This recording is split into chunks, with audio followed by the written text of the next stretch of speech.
Hey, what's up? Gonna do another knife review for you. Got a Kershaw. My last review was on the Spyderco Police. Extremely nice knife, very cool. $100, so it's a little bit high. Want to do a, I mean, it's not high for the knife, but it's high for some people. It's out of a lot of people's budgets. So I want to do something a little bit cheaper. Here is a Kershaw Ener-G. This one, right off the bat, I'll tell you, it's about a $50 knife most places. However, I saw a smoking deal on eBay for one brand new for $23.99. But that's an exception. Expect to pay about $50 if you just generally shop around. But if you really look, like I said, eBay. I had one for $24 plus shipping, so that's awesome. Anyway, this is the model 1740 Ener-G. You can see how they spell it, E-N-E-R dash G. And this is a cool little flipper knife. Actually, one of my favorite new small knives. You can see it's not terribly large. Closed, it's 3 3/4 inches long, okay, or 3 3/4 inches. The blade is just under 3 inches. You can see there's a little flipper on top here. Flips out nice and fast. Just under 3-inch blade, like I said. More specifically, a 2 13/16 inch blade. That's a mouthful. But you know, just shy of 3 inches. If you weren't paying attention, you'd probably measure it at 3 inches. That's how close it is. So anyway, you can see with the glare there, okay, as that glare is coming down from, as I rotate the knife, because I do my reviews in front of a window to get that natural light, you can see that's a hollow ground blade. Very sexy looking blade shape. I really like this. And just really nice. Very utilitarian, kind of a drop point style. You got a nice little belly here towards the front, nice sharp point. You know, very versatile blade style. There's a lot of cool knives out there, but once you get into these wicked different blade shapes, you get very limited in their use. And this one is quite the opposite. It's very versatile. A great little EDC blade. This is the smaller version. They make a larger version, the Ener-G 2. That's the model 1745. So if you like this knife, but hey, you know, you're kind of picky on your knives and you like them a little bit bigger, you know, that model's for you. This is just a smaller one. This is actually sent to me by someone, one of my viewers, who, you know, I greatly appreciate. He sent me a couple knives, which I'll review in the future. There's actually 3 knives. There's this one, there's a Flash 2, and there is an Emerson. Yes, finally, an Emerson on the cutlerylover channel. I've had Emersons before, but they were before I started making videos here. But I keep getting requests for them. People want to see them, so there's a little, you know, sneak peek into the future. But anyway, doing a video on this knife, so let's talk about this one. This is actually a fantastic little knife. I really like this. Kershaw did a great job on this. Very highly textured on this one. A lot of grip. I'll talk about that in just a second. First, I want to talk about the blade a little bit more. Came very sharp. I'm not sure if this knife was used before or not, but it does have a great edge on it. I would assume the factory edge. Do a little nail shaving for you here. You can see that enamel, but shaves very easily. So nice and sharp, nice satin finish on the blade. You got the Kershaw logo right here on the front. Get the old jeweler's loop out. You can see that Kershaw on the front. On the back here, we have Made in USA. A lot of guys like that. So this is definitely a winner. If you live in the United States and you're very patriotic and you only like buying U.S. products, then this is definitely a knife you'll like. You can see there Lee Williams design. Okay, the designer of the knife. And then, of course, the model number 1740. A little patent pending on the flipper design, which, by the way, I assumed when I first saw this, and I've been interested in this knife for a while, but there's just so many knives in my quote-unquote want list. It's hard to get to all of them, but I was really surprised in a very positive way when I got this from this person. But anyway, there's a little flipper on the back. Now, when I first saw this knife, I kind of assumed it's part of the tang, which it's not. It's actually a separate piece. Okay, you can see here's the blade. It's not moving, and obviously I'm moving this piece, so it's not attached to the blade. It's a separate little piece that's inside, you know, squeezed in between the liners, and it kind of hooks onto the tang of the blade. And as you push that piece down, it gives you a nice leverage to kind of flip that open. And you don't need a wrist movement to actually flick this open, okay? Just, you can see my wrist is, let me get my whole arm in here. Wrist is straight. I'm kind of resting on the table here. You can see it flicks right open. Okay, obviously if you do put a little wrist action in there, it goes even faster. But very cool little knife. Liner lock, locks up nice and sturdy. No blade play, vertical, horizontal, side to side, diagonally, any angle. It locks up like a bank vault, which is surprising. A lot of very small knives don't always have a very positive lockup like the bigger heavy duty knives. So very surprising, very good lockup. I'll even show you here. It lines up perfectly, that liner lock. Okay, people call, locking up a little bit early. Not really the case here. Early or late referring to how left or right it locks up with the tang, but it's perfect. The entire liner is in fact supporting that, the tang of the blade, and it does not want to wiggle in any direction. Very cool. Obviously steel lined, as you can see. They're not drilled or tapped, or not tapped, but they're not drilled out. They're solid steel liners. Adds a lot of strength. It does not really affect weight too much. For a small knife as it is, it's not super light, but it's not real heavy either. The whole thing weighs 2.2 ounces, which is very doable. A lot of people would like that as far as weight. If weight's a consideration, it's not really a big deal in this one. As you can see here, it opens up nice and fast. That flipper is very effective and locks up solid, which I like. One little thing I want to mention is something as simple as this little choil. See a little half moon cut out at the base of the blade? It's such a simple little detail on a knife, but it's something I really like. A choil, it helps with sharpening, okay? You actually have a distinct end. Now, if you do not have this choil, what happens is as you're sharpening down the blade, okay, let's say on a bench stone or something, or even in a sharpening system, it tapers down and it starts getting fat, okay? And it's hard to, it's like, where's that distinct edge where it's no longer sharp and now it's getting fatter? I don't know, it kind of bugs me trying to sharpen knives like that. It's not a huge deal, but it's definitely a nice little additive bonus when you have a little choil like that. It gives you a very distinct end, so it's easier to sharpen. I really love that blade design. Like I said, it's very simple little drop point, nice grind lines on it. Just a cool little blade overall. I really like it. And I was talking about before, very textured. It's kind of hard to explain. This is a sculpted G10. Okay, so this gray handle, and it is gray. A lot of sites say black, but it's gray in color, as you can probably see. But it's a very fine texturing.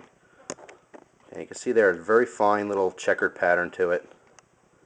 And it is very, very grippy. I'll try to get this focused. There we go. Okay, it feels like fine sandpaper. A lot of grip. And then this insert here, which is on both sides, it also feels like sandpaper, but this is actually rubber. It's a rubberized grip. Has a little bit of give if you push in there with your fingernail. It also very grippy. It feels basically like rough sandpaper here and fine sandpaper over here. So if you guys like a lot of grip on your knife, you'll definitely like this one. Tons of grip. So something to mention there. These little cutouts here are just for the design. They don't really help or hurt the grip of the knife, but looks nice. Overall, it's a cool looking design. I had some issues in thinking that these inserts are going to fall out. I don't know. Haven't had this knife too long term. If you had this one for a while and used it regularly, comment below. Let us know if these inserts are going to fall out. I would assume even if they started peeling up a little bit, you can always just put some epoxy on it and push it back down. I don't think that's going to be an issue, but I did want to mention it. You have Torx screws throughout. Torx pivot screw, which happens to be the same size as the body screws. There's two body screws here, which is nice. Usually the pivot screw is a different size, so I don't know why I'm making that sound like a good thing. It doesn't really mean much at all, except for if you need a replacement screw, it's easier for Kershaw to send one out. But anyway, I thought I'd mention it. There is jimping on the spine of the blade as well as that little flipper. You can see here. I'll come in close. I want to show you how much it's raised up past the handle, which you can see it's very little. It's not very high on the handle. And what does that matter? Well, the lower it is, or if it's flush with the handle, it's very ineffective. I mean, you can see it when the knife is closed. You can feel the texture, and it's very positive texture. You can't really miss it. Once you get a hold of that, it does grip the flesh of your finger, and it's easy to flip that open. But the problem is that's because it's exposed. But now that it's kind of inside the handle here, it's not raised up a whole bunch, and that means it's not as effective. Okay, your hand slides, you feel it there a little bit, but it's not going to stop your finger from sliding off. Okay, so I would say ineffective at its job. but it's better than being smooth, I guess. You do get a little something, but nothing to write home about. Overall ergonomics feel good. This is the smaller version. You can see I only get about 3.5 fingers on here. My pinky's kind of left in the dust, kind of lonely over here, nothing to hold on to. There's a lanyard hole if you want to throw a lanyard on there to fix that. Simple solution. I will mention that this is a very small lanyard hole. Something to note. This is where that tether cord that I talked about from CountyCom comes in handy. Okay, 550 is going to be very hard to squeeze through this hole. This hole is tiny. I can't really give you a reference. I don't know the exact size of this hole, but I'm not even going to guess. It's smaller than normal lanyard holes. So if you're like your 550 cord, you're gonna have a tough time getting it through there. Again, that's where I like the tether cord. It does have a back spacer in here. It's kind of a 3/4. What's the words I want to look for? Having a moment. I apologize. The back is enclosed about 3/4 of the way up. You can see here. It's not a complete flow-through design. It does have the back spacer, which appears to be a Zytel. Don't know that for sure, but it doesn't really matter. It doesn't need to be super strong. But you can see you get a little bit of flow-through right here. Okay, so as far as pocket lint, blood and guts, if you're going to use this for hunting or something, or skinning, whatever, dirt, mud, it's going to get locked in there because of the back spacer. Okay, so cleaning might be a little bit of an issue. Not a big deal. You can take the knife apart, as I said, if you have Torx screws. As far as taking the knife apart, voiding warranty, don't really know, can't talk to it. You'd have to obviously check out Kershaw's website or talk to them directly.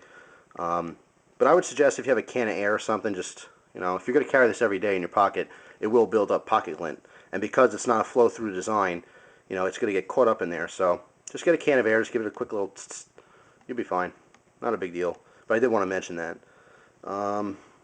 What else? Pocket clip on this is nice. It kind of reminds me of the baby boa that Kershaw puts out. Probably, I don't know offhand, but it's definitely a similar design where it kind of gets fat towards the bottom here. It looks very nice. However, I didn't use it. And there's one reason why. This scale, as I mentioned, is very grippy. And I found it very hard to get in and out of the pocket fast. It wasn't hard to get in and out, but not in a fast motion. I mean, it took me a couple seconds to actually squeeze it down because my pants material wanted to grip onto that. Okay, so there's heavy texturing underneath the pocket clip. A lot of people don't like that. So it's something I thought I'd mention. I actually carried this with the pocket clip off. I took the pocket clip off, put it inside my pocket. I don't have a lanyard or anything on it. Just, dropped it in my pocket. Wasn't a big deal. When I needed to take it out, fished it out, flipped it open, did my little cut, put it back. Not a big deal. If you do want to carry it with the pocket clip, take that note. Okay, very grippy. It's going to stick to your pants. It's not going to be as easy to take on and off. But if you do happen to want to do that, it's set up, I believe this is the factory position, which is a tip up, right side carry. You can swap it to a tip down. Okay, if you prefer that, you can do a tip down, but you can't do a left side carry. Okay, it's only right side. So tip up or tip down in right side pocket. So those are your carrying options. Like I said, I just took the pocket clip off. Small knives, for the most part, I don't clip to my pocket. It's kind of a pain. When they're small like that, they tend to fall off. Although I don't think this one would because it is very grippy. But they tend to fall off. If you have a larger knife, for some reason they kind of stay. I guess just because of the mass, they stay put. Even if you're running around, they don't really fall off unless the pocket clips are loose. But anyway, pocket clip screws appear to be the exact same screws as the body screws. Just some small Torx ones. I'll show you that real quick. And the hardware is black, as you can see. So it's nice. It goes with the overall theme here, the little black insert and the black hardware. So I think it's an appealing looking knife. It's very cool looking. I like it. It's very effective. Cuts great. The little flipper design is very effective. It comes out nice and fast. This is completely manual. This is not assisted. I get that question a lot. Hey, is that knife assisted? Nope.